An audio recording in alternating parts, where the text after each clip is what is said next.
तुमसे हमेशा कहा गया है कि साइलेंस पैदा करो, अच्छी फिजिक बनाओ, कम अवेलेबल रहो, लोग तुम्हारी तरफ अट्रैक्ट होंगे और तुम्हारा ऑरा बनेगा। ये सब जरूरी है मगर ये सिर्फ उसका 5% है, क्योंकि दुनिया में कई ऐसे लोग हैं जिनकी अच्छी फिजिक नहीं फिर भी लोग उनकी तरफ अट्रैक्ट होते हैं, और बहुत से ऐसे लोग हैं जिनकी खामोशी से ज्यादा लोग उनकी बातों को पसंद करते हैं। फिर आखिर क्यों दुनिया इनके पीछे भागती है और इनकी दीवानी है? क्योंकि ये सब जानते हैं the power of real aura.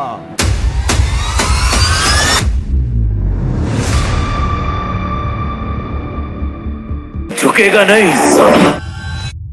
ये वीडियो कोई यहाँ मोटिवेशनल वीडियो नहीं होगी, इसमें हम ऑरा की जड़ों तक जाएंगे और इसको डीपली समझेंगे कि आखिर किस तरह हम एक पावरफुल ऑरा क्रिएट कर सकते हैं। सबसे पहले ये समझ लो कि आखिर ऑरा कहते किसे हैं। एक मैग्नेटिक फील्ड की तरह इंसान की एक फील्ड है जिसमें लोग बगैर किसी कोशिश के तुम्हारी तरफ अट्रैक्ट होते हैं और तुमसे जुड़ने की कोशिश करते हैं। और ये 5 पॉइंट जो तुम्हें क्रिस्मेटिक और पावरफुल मैन बना देंगे, फौरन से समझ लो।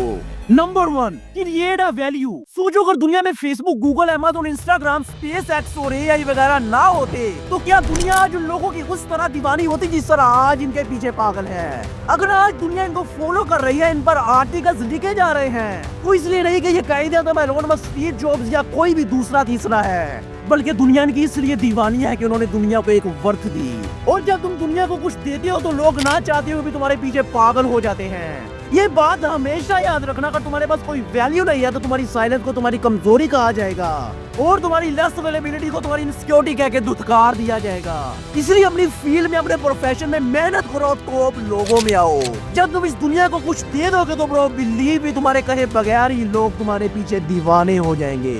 Number 2, attract them through your energy. हमेशा डल रहना, चेहरे पे स्माइल ना रखना, कंप्लेन करना, दूसरे लफ्जों में यूं समझो कि खरूस बन जाना, ये तुम्हारे ऑरा को तबाह कर देता है। ये उनका नेचर है कि लोग उनकी तरफ अट्रैक्ट होते हैं जो अपनी लाइफ से सेटिस्फाई होते हैं, पॉजिटिव रहते हैं, हमेशा हंसते खेलते रहते हैं और जिंदगी के हर लम्हे को एंजॉय करते हैं। एक पॉजिटिव और मुस्कुराता हुआ बच्चा सबकी अटेंशन ग्रैब कर लेता है और तुम्हारी सारे दिन की थकन को खत्म कर देता है। वहीं दूसरी तरफ एक नेगेटिव शिकायत करने वाला तुम्हारी अच्छी खासी एनर्जी को तबाह कर देता है। मतलब तुम्हारी वाई में, बॉडी लैंग्वेज में, कम्युनिकेशन में हर जगह एक ऐसी एनर्जी फील हो कि लोग हैरान हो जाए और ये कहें कि यार ये आदमी तो कमाल का है, ऐसी सिचुएशन में भी पॉजिटिव है। और फिर तुम्हारी यही पॉजिटिविटी लोगों को तुम्हारी तरफ खींच के ले आती है।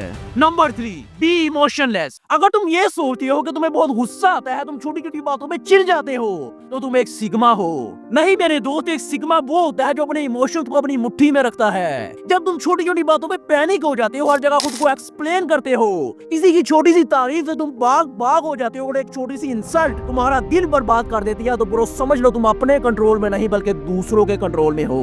एक दुख, एक दर्द और एक इग्नोर और तुम अपने इमोशंस खो दो। यार क्या तुम इतने सस्ते हो? याद रखना यही वो वक्त होता है जब लोग तुम्हारा कंट्रोल अपनी मुट्ठी में कर लेते हैं, और जो खुद पे कंट्रोल नहीं रख सकता वो दूसरों को क्या कंट्रोल करेगा? ब्रो बिलीव भी, जब तुम दूसरों पर ये जाहिर कर देते हो कि कोई आए या जाए, कोई इंसल्ट करे या तारीफ करे, तुम्हें घंटा फर्क नहीं पड़ता और तुम हमेशा काम रहती हो और अपने गोल्स पे फोकस करते हो, तो लोग खुद अनकंफर्टेबल हो जाते हैं और वही से पैदा होता है एक magnetic aura. Number 4, create your signature. Researches कहती हैं कि लोग सिर्फ पहले 7 सेकंड में तुम्हारे कपड़े, तुम्हारा हेयर स्टाइल, तुम्हारे नेल्स, शूज, हाई चीज, मतलब छोटी से छोटी चीज देख के ये जान लेते हैं कि इसको इग्नोर करना है या इसको अपना दोस्त बनाना है। अब इसका हरगिज ये मतलब नहीं है कि तुम्हारे वक्त जेम्स बॉन्ड बने फिरो, बल्कि इसका मतलब ये है कि चाहे सस्ते कपड़े पहनो मगर इम्पैक्टफुल पहनो, जो तुम्हें फिट आए, तुम्हारी पर्सनैलिटी को सूट करे, और इसके अलावा अपने हेयर स्टाइल, बियर्ड पे फोकस करो और सबसे इम्पोर्टेंट अपनी पर्सनैलिटी का एक यूनिक सिग्नेचर बनाओ। एक ऐसा सिग्नेचर जिसे लोग तुम्हें पहचाने, जिसको देख के तुम्हारी याद आ जाए। वो कपड़ों का कोई स्टाइल हो सकता है, कोई हेयर स्टाइल हो सकता है, कोई भी एक्सेसरी हो सकती है, मतलब कोई भी ऐसी चीज जो तुम्हें दूसरों से अलग कर दे, वही तुम्हारा ऑरा बनाती है। क्योंकि जो चीज रेयर होती है लोग उसी की तरफ भागते हैं। Number 5, break the pattern. सब लोग एक ही रास्ते पर चल रहे हैं मगर तुम्हें एक लेजेंड ऑरा पैदा करने के लिए समझना पड़ेगा the law of break the pattern. मतलब कि लोग तुम्हें कभी प्रेडिक्ट ना कर पाए। जब लोग ये सोच रहे हो कि अब बोलेगा तो तुम खामोश रहने लगते हो, जब दुनिया फॉलो करती है तो तुम लीड करने लगते हो, मतलब जब लोगों की एक्सपेक्टेशन से तुम हट के काम करते हो और उन्हें अपने अगले कदम का पता नहीं चलने देते, तो लोगों का ईगो हर्ट होता है और वो तुम्हारे बारे में जानने को एक चैलेंज के तौर पे लेते हैं। और मैं हमेशा कहता हूँ कि जब लोग तुम्हारे बारे में समझ नहीं सकते तो वो तुम्हारे बारे में अंदाजा लगाते हैं, और अंदाजा हमेशा हद से ज्यादा होता है। और फिर तुम ना सिर्फ फिजिकली बल्कि उनके दिमाग को भी काबू में कर लेते हैं, और ये सिर्फ तब होगा जब तुम एक मिस्टीरियस मैन बनोगे।